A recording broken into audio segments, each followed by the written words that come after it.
Sarah Brennan left her 3-day-old daughter on the riverbank to die because the split in the infant's lip made her unmarriageable, a burden too shameful to bear. When Aiyana heard the baby's weakening cries that golden evening, she had no idea that choosing to save this abandoned child would ignite a battle between two mothers, two worlds, and two definitions of love that would reshape an entire territory. Before we continue, don't forget to subscribe to the channel, like the video, and comment where in the world you're watching from. Let's go.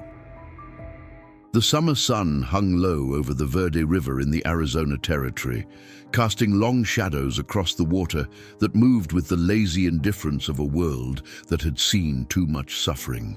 The year was 1883, and the land between the white settlements and Apache territories remained a place where two worlds collided with the force of thunder, yet refused to truly meet. Sarah Brennan knelt by the riverbank, her hands trembling as she clutched the small bundle wrapped in a threadbare blanket. Her dress, once a respectable calico print, now hung loosely on her frame, stained with the evidence of poverty and desperation.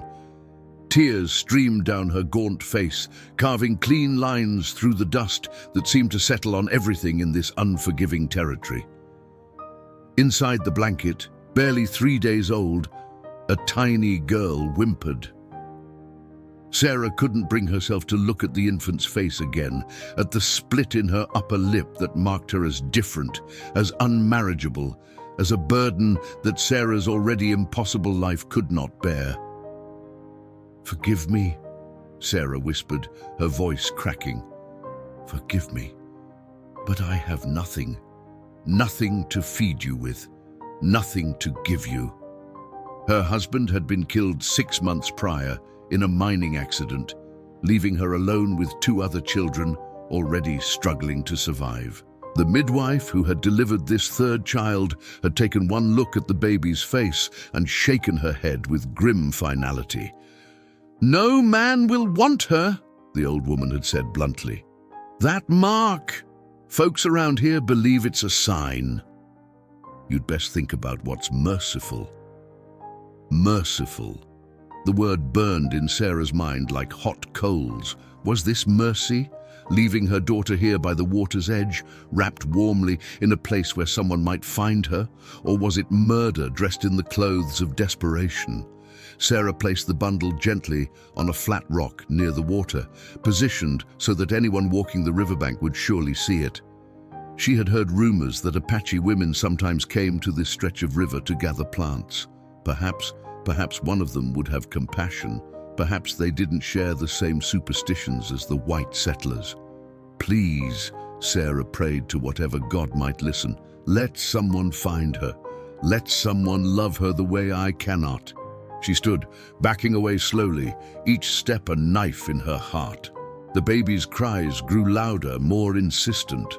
Sarah turned and ran, hands pressed over her ears to block out the sound that would haunt her for the rest of her days. The sun continued its descent, painting the sky in shades of amber and rose. The baby's cries echoed across the water, desperate and small against the vastness of the landscape. Birds circled overhead, curious. The river flowed on, indifferent to human suffering as it had been for countless centuries. An hour passed, then another. The infant's cries weakened, becoming hoarse and intermittent. Her tiny fists waved in the air, seeking the comfort of arms that would not come. The blanket fell partially open, exposing her to the cooling evening air. In the distance, barely visible through the cottonwood trees, a figure moved along the riverbank. Aiyana walked with the practiced silence of her people, her moccasins making no sound on the rocky ground. She carried a woven basket on her arm, half filled with yarrow and sage, healing plants that grew abundantly near the water. Aiyana's own grief walked beside her like a shadow.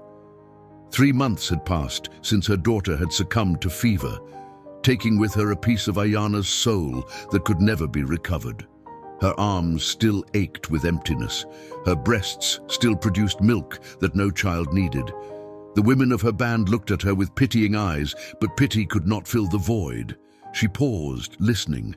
There, a sound that didn't belong to the river or the birds. A cry, weak but unmistakably human, unmistakably infant. Aiyana's heart seized in her chest. She moved toward the sound with increasing urgency, her healer's instincts overriding her caution. And then she saw it, the bundle on the rock, the tiny face contorted in desperation and hunger. Without hesitation, Aiyana scooped up the baby, pressing her against her chest. The infant's skin was cool to the touch, her lips slightly blue. But she was alive, fighting, crying with what little strength remained. It was only then that Aiyana saw the split in the baby's lip. She traced it gently with her finger, her expression softening. In her culture, such marks were seen differently, not as curses, but as signs that a child had been touched by the spirits, marked for a special purpose. Nadi, Aiyana whispered, naming her on the spot. Wise one. You will teach us all something important, little one. I can feel it. The baby's cries softened as if she understood. As if in that moment by the river with the setting sun gilding them both, she knew she had finally found what she needed most. Arms that would not let go, a heart that would not turn away, a mother who saw not a flaw, but a precious life worth fighting for. Aiyana walked through the gathering dusk, with the baby pressed firmly against her chest, wrapped in both the threadbare blanket and her own woven shawl. The infant had quieted, exhausted from crying, her small body trembling with cold and hunger. Aiyana moved quickly but carefully across the familiar terrain, her mind racing with what she knew must come next. The Apache camp sat nestled in a canyon, protected by towering red rocks that had sheltered her people for generations. As Aiyana approached, the smell of cooking fires drifted toward her, and she could hear the low murmur of evening conversation. Children played between the wickiups, traditional dome-shaped dwellings made of wooden poles covered with brush and hides. Takoda, one of the camp's elders, was the first to notice her return. His weathered face creased into deeper lines as his sharp eyes caught sight of the bundle in her arms. He raised one hand, and the camp fell silent. Women looked up from their cooking. Men paused in their weapon-making. Even the children stopped their games. "Aiyana," Takoda said, his voice carrying across the quiet camp. "What have you brought us?" She stopped at the center of the camp, near the communal fire. The baby stirred against her chest, making a small sound. Aiyana pulled back the shawl so they could see the tiny face, the split lip visible even in the fading light. "I found her by the river," Aiyana said clearly, "abandoned, left to die."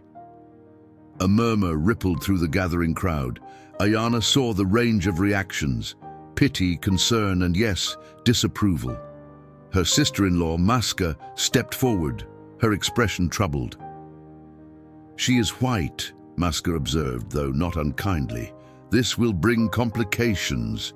"She is a baby," Aiyana countered. "Helpless, innocent. What would you have me do?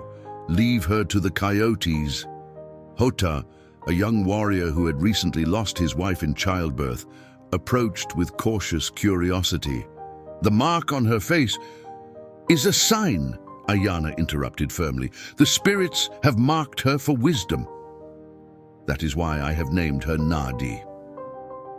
Takoda studied the infant for a long moment. The baby's eyes opened briefly, unfocused but somehow seeming to look directly at him. He saw what Aiyana saw, not a defect, but a distinctive feature, a mark that set her apart. "The white settlers abandoned her because of this?" he asked. "So it appears," Aiyana replied. "They see a flaw. We know better." An older woman named Cheyenne, known for her healing knowledge, came forward. She examined the baby with practiced hands, checking her temperature, her breathing, the condition of her skin. "She is dehydrated, hungry, cold, but strong. She wants to live." "Then we will help her live," Aiyana said, her voice leaving no room for argument. But Takoda raised his hand again, his expression grave. "This is not a simple decision, Aiyana. You know this. Taking in a white child, especially one who has been abandoned, the settlers may come looking. They may accuse us of theft, or worse. Look at her, Aiyana said, her voice breaking slightly. Really look at her. She has been discarded like refuse. No one will come looking for a child they left to die, and if they do, she straightened her shoulders. If they do, they will have to face a mother's wrath. The word hung in the air. Mother. It had been only 3 months since Aiyana's own daughter had been taken by fever. 3 months since she had held a baby to her breast. 3 months of empty arms and a heart that felt like stone. Cheyenne placed a gentle hand on Aiyana's shoulder. Your milk has not dried. No, Aiyana whispered, it is still there, waiting. Then perhaps, Cheyenne said softly, the spirits knew. Perhaps they sent this child to you because you both needed saving. Dakota looked around at his people, seeing the softening in their faces. Apache children were treasured, protected fiercely. To see one so small and vulnerable stirred something fundamental in them all, regardless of the color of her skin. The council will discuss this, Dakota announced, but for tonight, the child needs warmth and food. Aiyana, care for her. Tomorrow, we will decide what path to take. Aiyana bowed her head in gratitude. She moved quickly to her wickiup, ducking inside the shelter that had felt so empty since her daughter's death.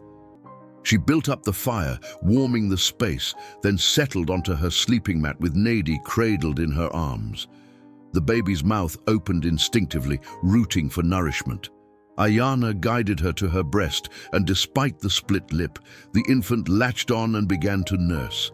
Tears streamed down Aiyana's face as she felt the familiar pull, the connection, the sacred bond forming between them. Live, little one, Aiyana whispered in her native tongue. Live and grow strong. I will protect you. I promise you that. Outside, the camp settled into its nightly rhythms. But something had shifted. A white baby now slept in an Apache wickiup, nursing at an Apache mother's breast. In a time of division and suspicion, an act of pure compassion had created a bridge. Whether that bridge would stand or crumble remained to be seen. The morning sun broke across the canyon walls, painting them in shades of copper and gold. Aiyana woke to find Nady sleeping peacefully against her chest, the baby's breathing steady and strong. Throughout the night, the infant had nursed 3 times, each feeding lasting longer as she grew stronger. The split in her lip made feeding slightly more difficult, but both mother and child were learning to adapt. Aiyana traced the baby's features with gentle fingers. In the soft morning light, Nady's skin had a healthy pink glow. Her tiny fists were curled near her face, and occasionally her lips would move in a sucking motion even in sleep. To Aiyana, she was perfect. Come, Cheyenne's voice called softly from outside the wickiup. The council gathers. Aiyana wrapped Nady securely in her shawl and emerged into the cool morning air. The elders had assembled near the central fire. 5 men and 3 women who guided the band through difficult decisions. Dakota sat at the center, his expression unreadable. The other members of the camp formed a loose circle around them, everyone waiting to hear what would be decided. Aiyana stood before them, holding Nady with quiet confidence. She had prepared herself for this moment, knowing that the council's word would be law. But she had also made a promise to this child, and Apache women did not break their promises lightly. Dakota spoke first. We have discussed through the night. This situation is unprecedented. A white child, marked in a way her own people rejected, found by one of our women who has just lost her daughter. He paused, his gaze moving to Aiyana. Some see this as dangerous. Others see it as meant to be. Hotar stood, his young face serious. The settlers are unpredictable. If they discover we have a white child, they may use it as an excuse for violence. We have seen this before. Accusations of kidnapping, of savagery. Our people have died for less. True words, agreed another elder, a woman named Kanti, whose husband had been killed by settlers 5 years prior. But we must also ask, what kind of people abandon a helpless infant? If they come seeking her, what right do they have? The right of blood, Hotar countered. In their eyes, that is all that matters. Maska, Aiyana's sister-in-law, stepped forward. I have watched Aiyana through these months of grief. She has been like a ghost, moving among us, but not truly present. Last night I heard her singing a lullaby our grandmother taught us. She has not sung since her daughter died.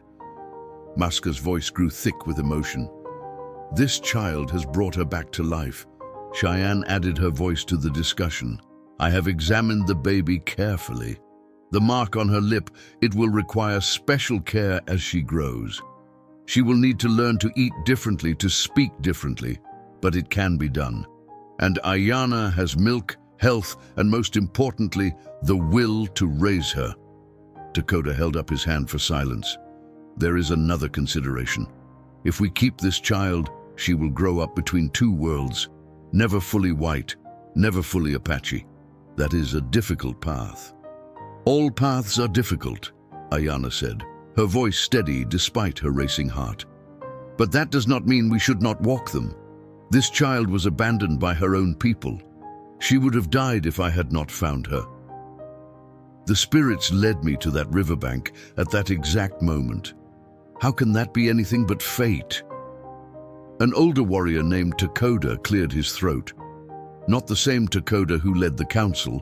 This man was called Nashota, meaning twin spirit, and he was respected for his wisdom. Perhaps the child's mark is more significant than we realize. Perhaps she is meant to bridge two worlds that desperately need bridging.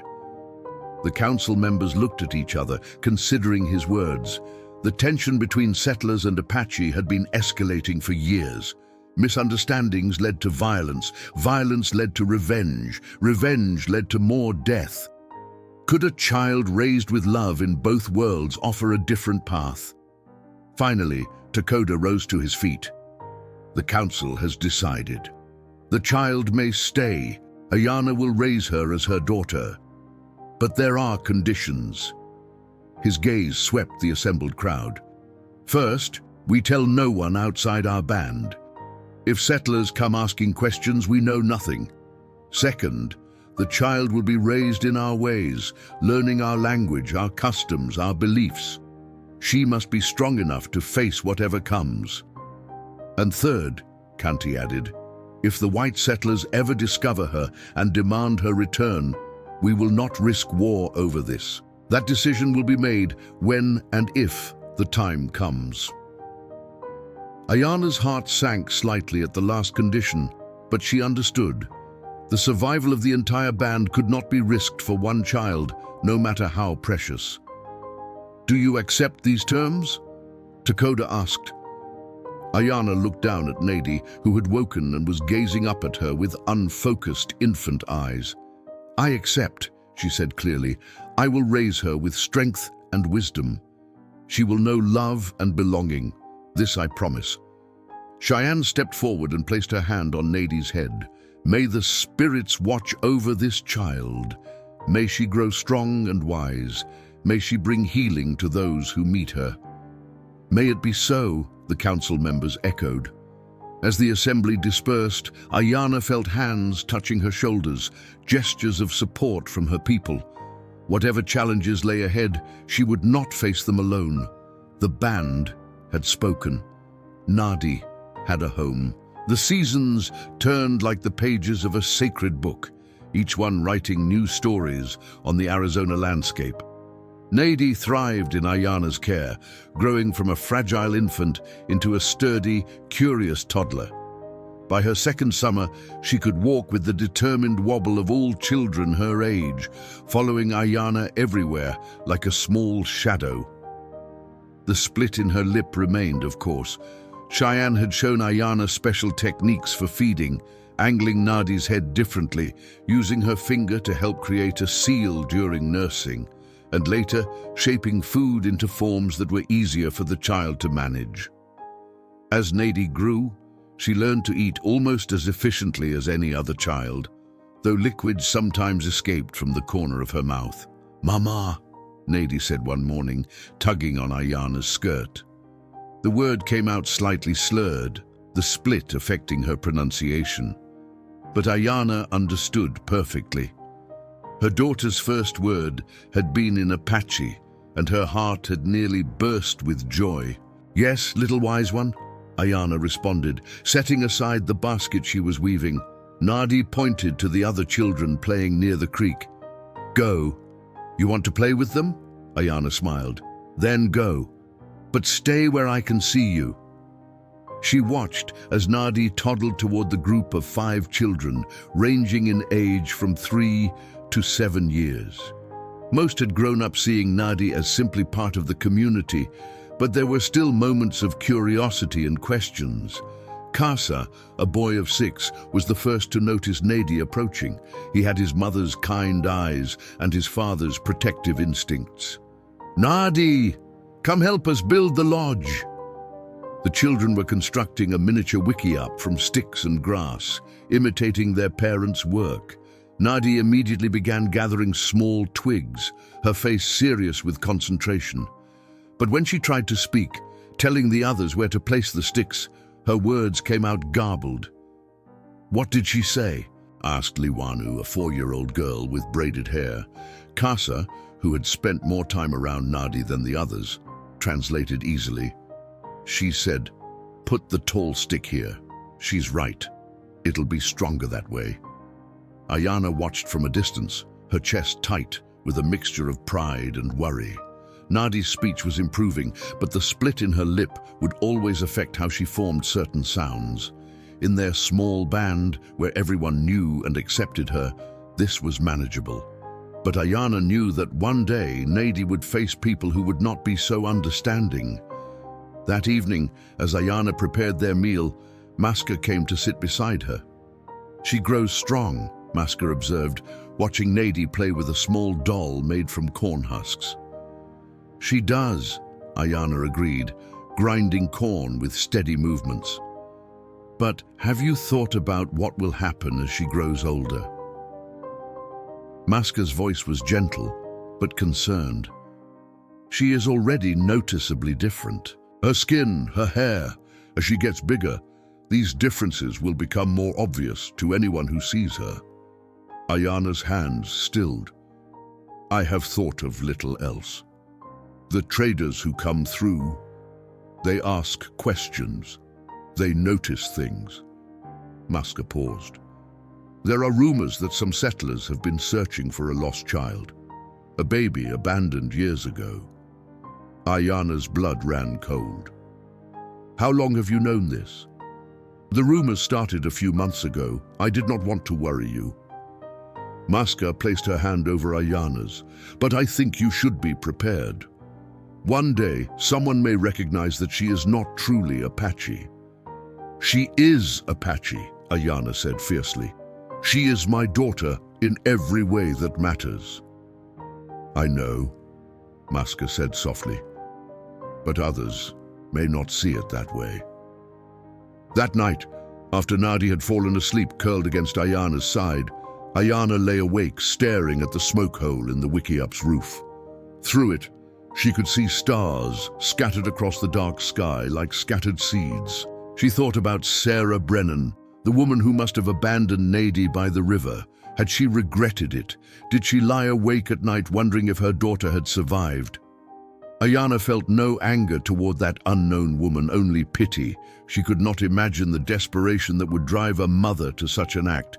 But she also knew that if Sarah ever came looking for Nady, Aiyana would fight with every breath in her body to keep her daughter. The next morning brought an unexpected visitor. A white trader named Thomas Fletcher rode into camp, his wagon loaded with goods, metal pots, fabric, tobacco, and other items the Apache could use. Fletcher had been trading with various Apache bands for years and was generally trusted, though never fully. Takoda approached him with the formal courtesy the Apache showed to guests. "You are welcome, Fletcher. What do you have for us today?" As Fletcher began displaying his wares, his eyes scanned the camp. Aiyana felt her heart pound when his gaze settled on Nadie, who was playing nearby with other children. For a long moment, Fletcher stared at the little girl with her pale skin and light brown hair. "That child," Fletcher said slowly. "Where did she come from?" The camp fell silent. Aiyana stepped forward, placing herself between Fletcher and Nadie. "She is my daughter," she said in careful English that Cheyenne had been teaching her. Fletcher's eyes narrowed. "Your daughter? But she's mine," Aiyana repeated firmly. "She has always been mine." Fletcher looked from Aiyana to Takoda, clearly skeptical. But Takoda's expression was granite hard. "You have come to trade, Fletcher. Do you wish to trade or do you wish to leave?" The trader understood the warning in those words. He nodded slowly. "To trade, of course. I meant no disrespect." But as he conducted his business, his eyes kept drifting back to Nadie. And when he left, Aiyana knew with certainty that the fragile safety they had built around their little wise one was beginning to crack. 2 more years passed, and Nadie grew into a bright, observant child of 5. Her hair, now long enough to braid, caught the sunlight with shades of honey and wheat that stood out starkly against the raven-black hair of her playmates. She spoke Apache fluently, though her voice carried a distinctive quality, a slight whistle on certain sounds, a softness where others had sharpness. The children no longer noticed. To them, that was simply how Nadie spoke. But Nadie herself was beginning to notice other things. She saw how her skin burned pink in the sun, while the other children's deepened to rich bronze. She noticed how her eyes were the color of creek water, while theirs were dark as night. And she felt the stares of strangers when traders or visitors from other bands came through the camp. "Mama," Nadie asked one evening as Aiyana combed her hair, "why do I look different from you?" Aiyana's hands stilled. She had known this question would come, had rehearsed her answer 100 times. Yet now, faced with her daughter's innocent curiosity, the words felt inadequate. "Come, sit with me," Aiyana said, guiding Nadie to face her. She cupped the child's face gently, her thumbs brushing across Nadie's cheeks. "Do you remember the story of how I found you?" "By the river," Nadie said. "You found me by the river." "Yes, you were very small and very sick. The spirits led me to you because they knew we needed each other. Your first mother, the woman who carried you in her belly, she could not care for you, so the spirits gave you to me." "Because of this?" Nadie touched her lip, her small finger tracing the split that had defined so much of her young life. Aiyana caught her daughter's hand and kissed it. "That mark is not a flaw, little one. It is a sign that you are special. It means you will be wise, that you will see the world differently than others. That is a gift. But people stare at it," Nadie said quietly. "Sometimes they whisper." "People often fear what they do not understand," Aiyana explained. "But those of us who know you, who truly see you, we know your heart. That is what matters." Nadie seemed to accept this, settling against her mother's chest. But Aiyana felt the weight of unspoken truths. She had told her daughter about being found, but not about being abandoned, not about the cruel superstitions that had deemed an infant unworthy of life. Those truths could wait. They had to wait. The next morning brought trouble in an unexpected form. Liwanu, the girl who had played with Nadie since toddlerhood, approached the wickiup with her mother, Tallulah. The woman's face was tight with anger. "Your daughter bit my Liwanu," Tallulah accused, pointing at a small mark on her daughter's arm. "She is becoming wild, difficult." Aiyana knelt to examine both girls. "What happened?" "We were playing," Liwanu said, her eyes downcast. "I said Nadie talked funny because of her broken mouth. She got mad." Aiyana's heart sank. She looked at Nadie, who stood with her chin raised defiantly. though tears streaked her face. "Nadi, did you bite Liwanu?" "She said I was broken," Nadi whispered. "I'm not broken." "No, you are not," Aiyana agreed firmly. Then she turned to her daughter. "But we do not hurt others with our teeth or our hands, even when words hurt us. Do you understand?" Nadi nodded miserably. "I'm sorry, Liwanu." Tallulah did not look satisfied. "This is what happens when you raise a white child among our people. She does not know how to behave properly. She does not understand respect." "She is learning respect," Aiyana said, her voice harder now, "just as all children must learn. Or have you forgotten how your son pushed my Nadi into the creek last summer? That was different." "It was not different," Cheyenne's voice cut through the argument. The old healer had approached without being noticed. "Children quarrel. They hurt each other with words and sometimes with actions. This is how they learn. Unless you believe your Liwanu should not have to apologize for her cruelty." Tallulah's face flushed. "I did not say—" "You said Nadi does not understand respect," Cheyenne continued calmly. "But respect goes both ways. If you teach your daughter to mock others for their differences, you teach her to be small-hearted. Is that what you want?" The confrontation ended with both mothers leading their daughters away, but the damage had been done.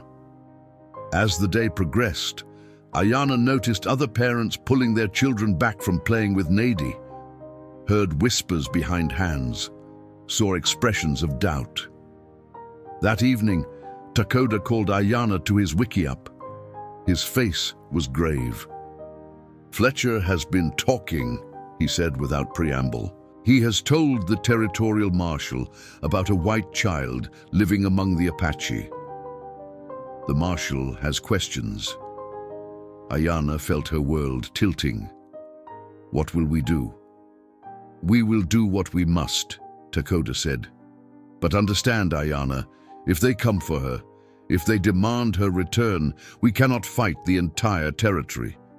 "She is my daughter," Aiyana said, her voice breaking. "I cannot lose another child." "I know," Takoda said softly. "But sometimes keeping a child safe means making impossible choices." Marshal Benjamin Wright rode into the Apache camp 3 days later with 4 armed men flanking him. It was mid-morning, and the entire band had been expecting their arrival ever since Fletcher's visit. The marshal was a tall man with graying temples and eyes that had seen too much violence. He carried himself with the rigid authority of law, but there was weariness in his posture. Takoda met them at the edge of camp, his warriors arranged behind him in a clear but non-threatening formation. The women had gathered the children behind the wickiups, out of immediate sight. Aiyana stood with Cheyenne, her arms wrapped protectively around Nadi, who clutched her mother's skirt with small fists. "I am Marshal Wright," the man announced, dismounting slowly. "I've come about a child. A white child reported to be living here." "You are welcome to look around our camp," Takoda said evenly. "We have nothing to hide." Wright's eyes scanned the area, taking in the traditional dwellings, the cooking fires, the wary faces watching him. "I don't want trouble. I just need to verify Fletcher's claim. If there's no white child here, I'll be on my way." "And if there is?" Takoda asked.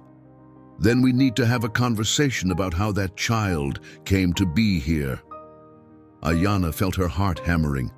Nadi looked up at her with wide, frightened eyes. The child didn't fully understand what was happening, but she sensed the danger in the air, the tension crackling like lightning before a storm. "Mama?" Nadi whispered. "Who are those men?" "They are just visitors, little one," Aiyana murmured, though her voice trembled. Cheyenne placed a hand on Aiyana's shoulder. "Truth is stronger than fear," she said quietly. "Let them see her. Let them see what love looks like." Aiyana took a deep breath and stepped forward, Nadi's hand clasped firmly in hers. The marshal's eyes immediately locked onto the child, her light hair, her pale skin, the distinctive mark on her lip. His expression shifted from official detachment to something more complex. "That child," Wright said slowly, "is white." "That child," Aiyana replied in careful English, "is my daughter. Her name is Nady." One of the marshal's men moved his hand toward his weapon, but Wright held up a hand to stop him. "How did you come to have a white child?" "I found her," Aiyana said. 5 winters ago by the Verde River. She was wrapped in a blanket, abandoned, dying. I saved her life." "Abandoned?" Wright's eyebrows rose. "That's a serious claim." "It is the truth," Dakota interjected. "Our people do not steal children, Marshal. We found one who had been discarded like trash, and we gave her life and love." Wright studied Nady carefully. The child stared back at him with remarkable composure for her age, though she pressed closer to Aiyana's leg. "The mark on her lip," he said. "That's a cleft palate. Seen it before." "Is that important?" Aiyana asked. "It might be." Wright pulled a folded paper from his coat. "About 6 months ago, a woman came to my office.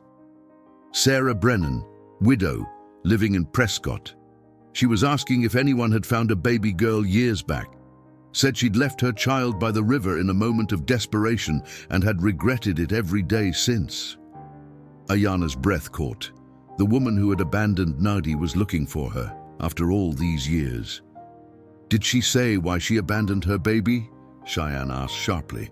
Wright shifted uncomfortably. "Said the child had a defect, that people told her no one would want a baby like that it would be a burden. She was alone, poor, desperate. She convinced herself it was mercy." He paused. "She's been searching ever since."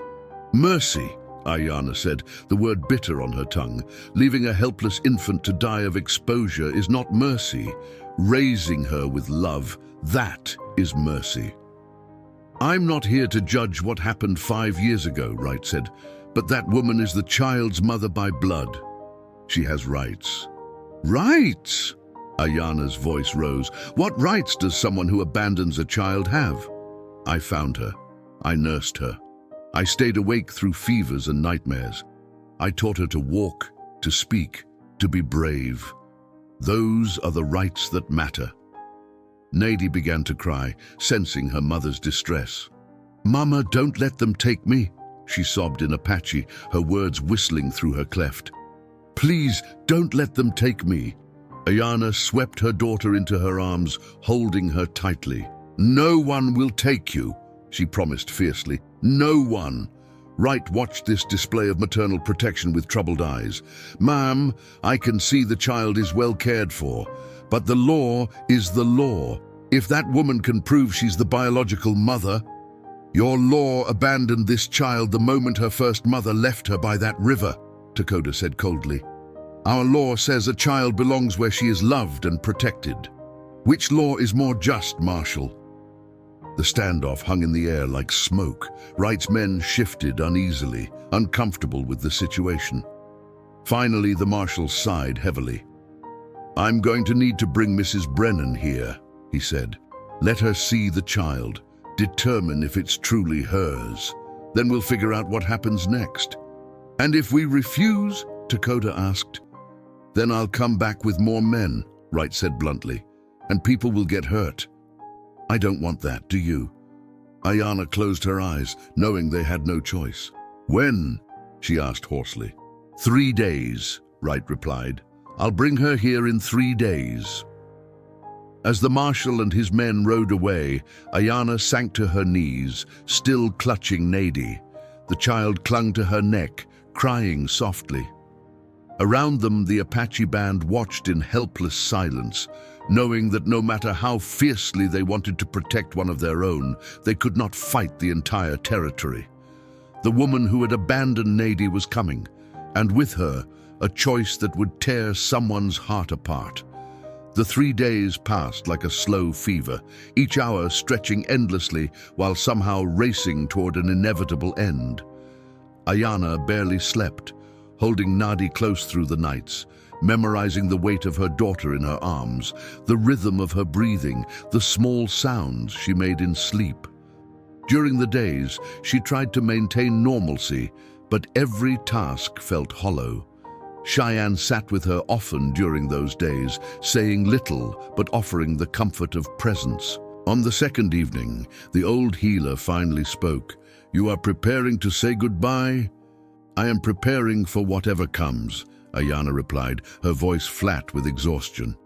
"She will not forget you," Cheyenne said. "No matter what happens, you are her mother. That bond cannot be severed by any law or any blood." "But what if they take her?" Aiyana's voice broke. "What if I never see her again?" "What if she grows up thinking I abandoned her, just like—" She couldn't finish the sentence. Cheyenne gripped her hand firmly. "Then we make sure she knows the truth. We make sure that when she looks at you today, she sees love that will never die." The morning of the third day arrived with cruel beauty. The sky cloudless and blue, the air sweet with sage. Aiyana dressed Nadi in her finest clothing, a small dress decorated with intricate beadwork that Maska had made. She braided her daughter's honey-colored hair with careful precision, weaving in a red cord that symbolized strength. "Mama, why are you crying?" Nadi asked, touching her mother's wet cheek. "Because I love you," Aiyana whispered. "So much that my heart cannot hold it all." "I love you too," Nadi said simply, "more than stars." When Marshal Wright arrived, he was not alone. Beside him rode a woman so thin she seemed almost transparent, her face gaunt with years of grief and guilt. Sarah Brennan wore a faded blue dress that hung loosely on her frame. Her hair, prematurely grey, was pulled back severely, but it was her eyes that told the real story, hollow, haunted, desperate. She dismounted with trembling hands, and for a long moment she simply stood there, staring at the camp as if it were a place from a nightmare. Then her gaze found Nadi. The recognition was instant and visceral. Sarah gasped, one hand flying to her mouth. "Oh God," she breathed. "Oh God, it's her." Aiyana instinctively pulled Nadi behind her, but Takoda gently touched her shoulder. "Let her see," he murmured.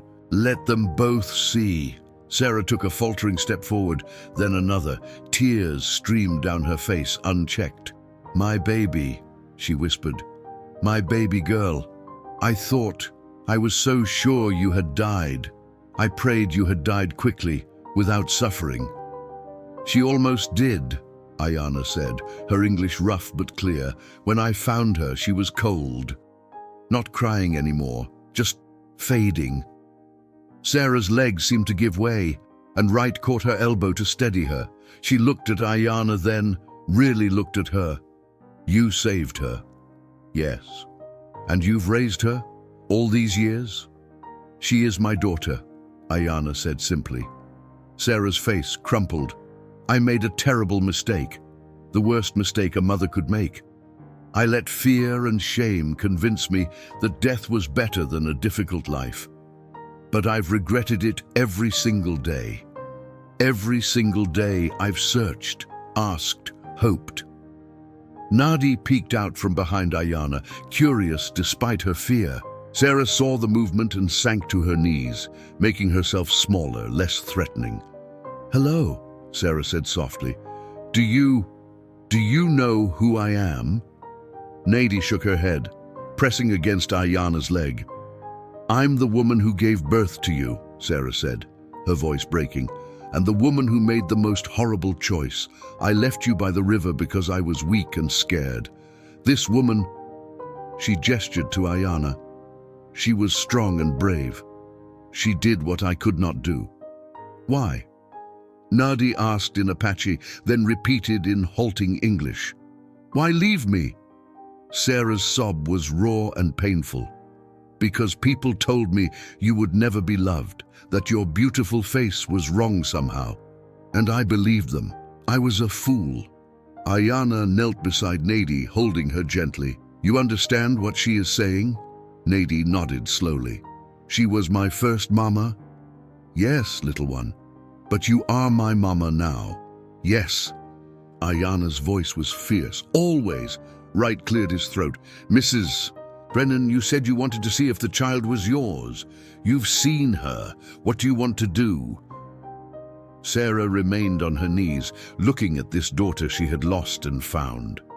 She saw the beadwork on Nady's dress, the Apache braid in her hair, the way she clung to Aiyana with absolute trust. She saw, too, the split in her lip, the mark that had once seemed like a curse, but now just looked like part of a beautiful child. What do I want? Sarah repeated. Her eyes met Aiyana's. I want to undo the past, but I can't. She took a shuddering breath. Tell me, is she happy? Very happy, Aiyana said. Healthy? Yes. Loved? More than my own life. Sarah closed her eyes. Then I want what's best for her, not what I deserve. The silence that followed Sarah's words was profound. Even the wind seemed to pause, waiting to hear what would come next. Marshal Wright shifted uncomfortably, clearly unprepared for a situation where a mother might voluntarily give up her rights to her child. Mrs. Brennan, he said carefully, are you saying you don't want to take the child back to Prescott? Sarah remained on her knees, her eyes never leaving Nady's face. I'm saying I don't know what I'm saying, she admitted, her voice raw. I've spent 5 years searching for her, imagining a reunion where I could somehow make things right. But now that I'm here seeing her, she swallowed hard. She doesn't know me. She knows her. Aiyana felt something crack open in her chest. She had expected a fight, a legal battle, a forceful removal of her daughter. This voluntary acknowledgement was somehow more devastating. But I am her mother too, Sarah continued, looking at Aiyana now. I carried her. I gave her life, even if I failed to give her love. That has to count for something. It does, Aiyana said quietly. You gave her breath. I gave her a reason to breathe. Both matter. Nady tugged on Aiyana's sleeve. Mama, I'm scared. I know, little wise one, but you are safe, always safe. Sarah's face twisted with pain at hearing another woman called Mama by the child she had birthed. But underneath the pain was something else, a grudging acceptance, perhaps even gratitude. Marshal, Sarah said, still looking at Aiyana and Nady, what happens if I don't claim her? If I say she's not mine? Then she stays where she is, Wright replied. But Mrs. Brennan, lying to the law. I'm not asking so I can lie, Sarah interrupted. I'm asking so I understand my choices. She finally stood, brushing the dirt from her dress with shaking hands. Because I see 3 possibilities.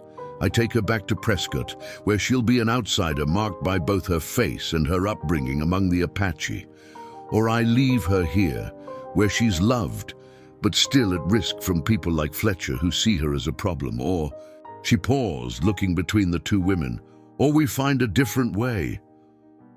What do you mean? Takoda asked, speaking for the first time since Sarah had arrived.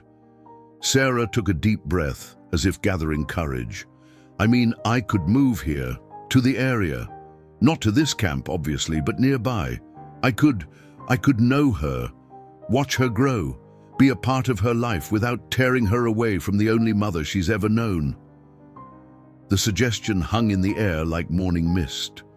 Aiyana's first instinct was to refuse, to protect what was hers, but she looked at Nady and saw the child watching Sarah with cautious curiosity rather than fear. She thought about the years ahead, about Nady growing up and asking questions about where she came from. Wouldn't it be better to have answers, to have both stories? Why would you do this? Aiyana asked. Give up your right to take her.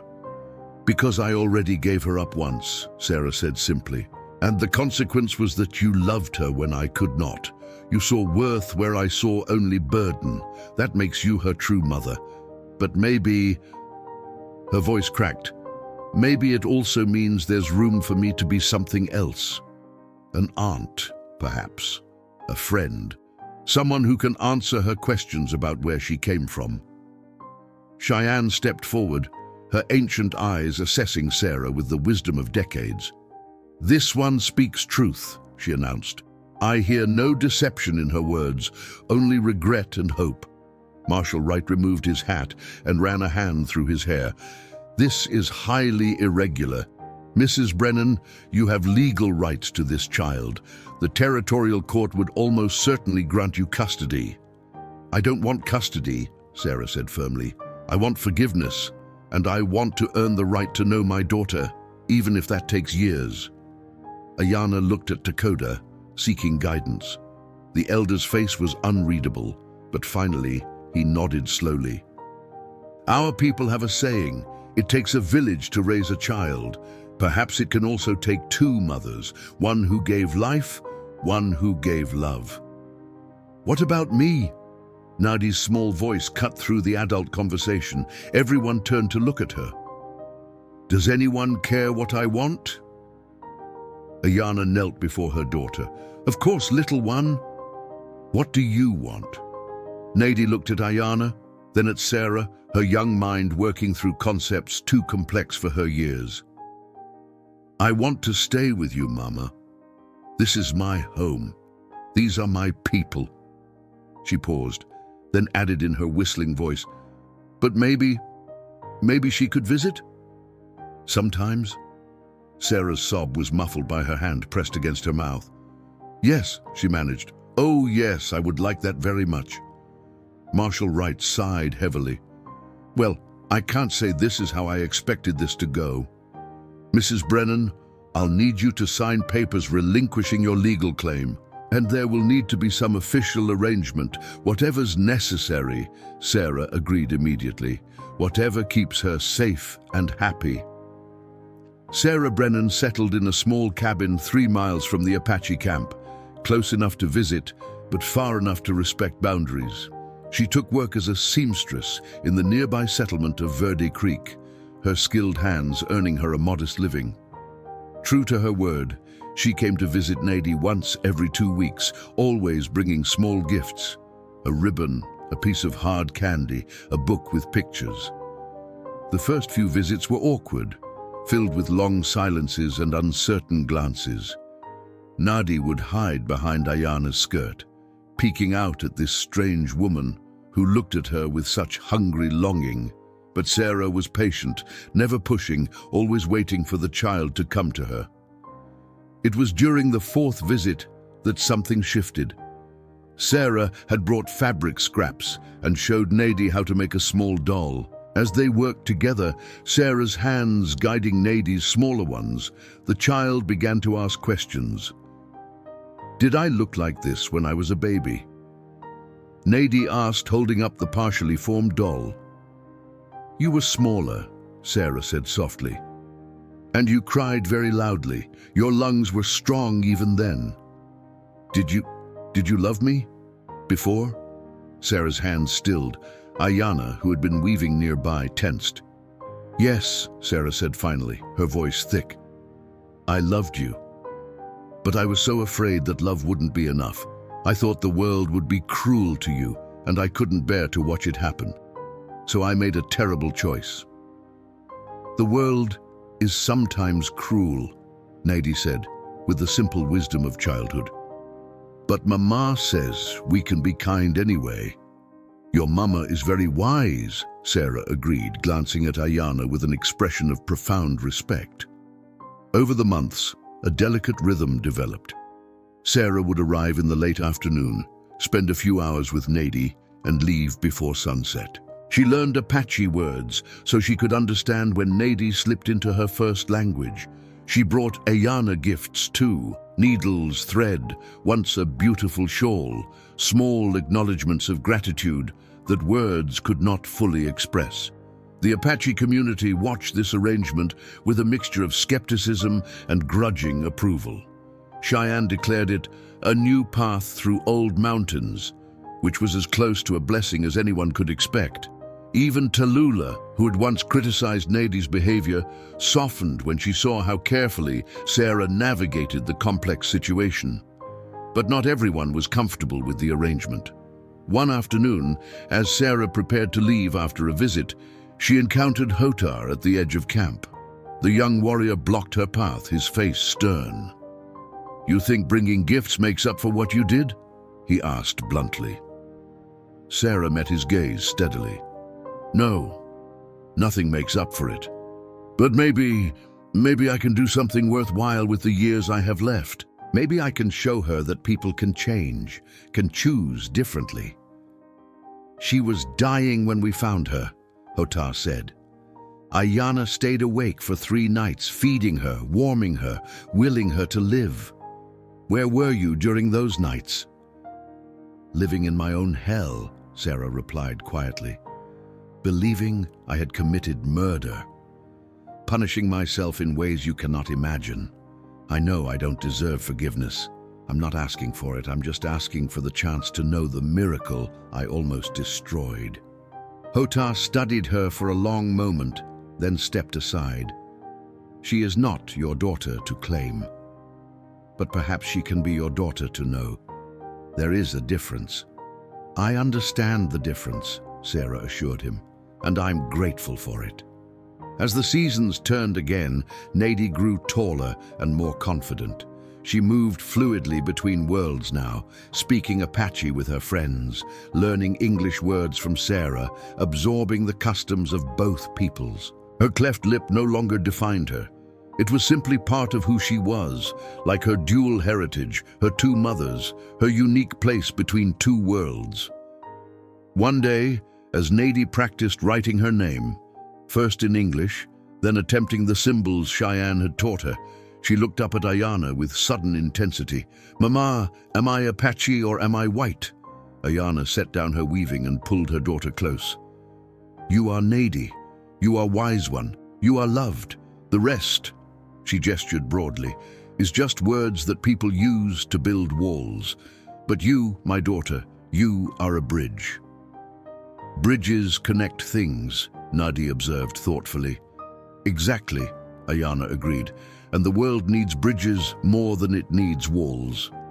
15 years passed like water flowing over stones, each year smoothing the rough edges of old wounds and carving new paths through impossible terrain. Nadi grew from a child caught between 2 worlds into a young woman who embodied the best of both. At 20 years old, she stood by the Verde River, the same riverbank where her life had nearly ended and where it had truly begun. The morning sun painted the water gold, and she could hear the sounds of activity from both directions. The Apache camp, where Aiyana still lived, and the growing settlement of Verde Creek, where Sarah maintained her home. Nadi had become exactly what Aiyana predicted, a bridge. She moved fluidly between the communities, translating not just words but hearts. When settlers needed medicine, they came to her, knowing she had learned from Cheyenne. When Apache families needed to navigate territorial law, she helped them, having studied with Sarah and the books her birth mother had collected. Her cleft lip, once seen as a curse, had become distinctive, a mark that made her unforgettable, recognizable, trusted. Behind her, footsteps approached. She turned to find both her mothers walking toward her, Aiyana with her silver-streaked hair braided traditionally, Sarah with her lined face softened by years of redemption. They had become unlikely friends, bound together by their love for the same remarkable young woman. "We thought we'd find you here," Aiyana said, settling onto a rock beside the water. "I was remembering," Nadi replied, her voice carrying only the faintest whistle now. She had learned techniques over the years to manage her speech, imagining what it must have been like that day. Sarah wrapped her shawl tighter against the morning chill. "I think about it too. Every day, I think about the terrible choice I made and the miraculous mercy that followed. I think about the sound of her crying," Aiyana added softly. "How it cut through everything else. How I knew, even before I saw her, that my life was about to change forever." Nadi sat between them, taking each woman's hand. "I used to be angry," she admitted, "when I was younger. Angry at you," she squeezed Sarah's hand, "for leaving me. Angry at the world for making you feel like you had to. But now I understand that sometimes the hardest thing and the right thing are the same thing." "What do you mean?" Sarah asked. "You let me go because you loved me enough to want better for me than you could provide," Nadi explained. "And you," she turned to Aiyana, "you held on because you loved me enough to fight the entire world." Both of those things were love, different, but equally true. Tears spilled down both mothers' cheeks. Aiyana pulled Nadi close. "You have become exactly what your name promised. Wise, so wise." "The Settlement Council asked me to speak at the peace gathering next month," Nadi said. "They want me to help establish formal relations between the Apache bands and the territorial government. They think I can build trust." "Because you are trusted," Sarah said, "by everyone." "Will you both come?" Nadi asked. "I need you there. Both of you. Always," Aiyana promised. "Forever," Sarah echoed. As they sat together by the river, a small group of children appeared. A mixed group of Apache and settler children, playing together without the fears and prejudices of their parents' generation. They waved at Nadi, calling her name, asking her to come join their game. Nadi laughed, the sound clear and joyful despite the slight whistle. "I have to go," she said, standing. "They're waiting for me." She started toward the children, then paused and looked back at her mothers. "Thank you," she said simply, "for giving me life twice." Long after Nadi had run off with the children, Aiyana and Sarah remained by the river. They didn't speak much. They had moved beyond the need for constant words. But Sarah finally said, "Do you ever regret it? Finding her, knowing all the complications it brought?" Aiyana smiled, watching the sunlight dance on the water. "Regret saving the greatest gift I was ever given? Never, not for one moment. I regret leaving her," Sarah said quietly, "but I'll be grateful forever that you didn't walk past." "The spirits led me to her," Aiyana said, "and she led me back to life. We saved each other that day." The river flowed on, as it had for countless years, and would for countless more. But the story it carried now was different, not of separation and fear, but of bridges built and hearts opened. One abandoned child had become a living testament to the truth that love transcends blood, that family is chosen through action, not merely granted by birth, and that the most profound transformations often begin with a single act of compassion. In the distance, Nadi's laughter rang out like music, proof that what had begun in desperation by this riverbank had blossomed into something neither mother could have imagined. A young woman who carried hope in her smile and healing in her hands, teaching everyone who met her that the marks we bear, whether on our faces or in our hearts, do not define us. Love defines us. And love, as Nadi proved every single day, has no boundaries.